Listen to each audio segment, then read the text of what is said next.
Why did Hope Hicks resign? Even the good option looks bad. White House Communications Director Hope Hicks is resigning less than 6 months after officially taking that job on a permanent basis. And according to a timeline provided by the reporter who broke the story, The New York Times' Maggie Haberman, Hicks spent a substantial portion of her tenure, perhaps as much as half of it, considering leaving.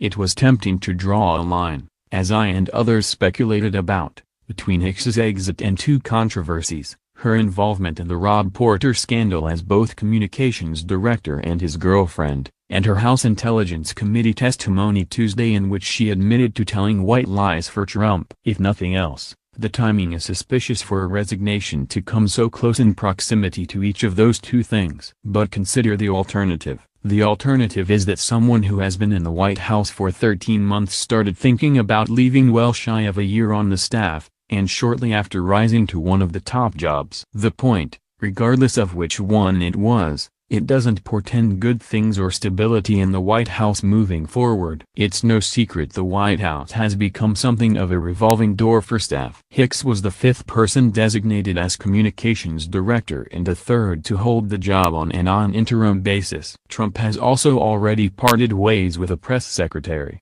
a national security advisor, a chief strategist, a chief of staff, with his second, John Kelly, apparently on thin ice, and plenty of others.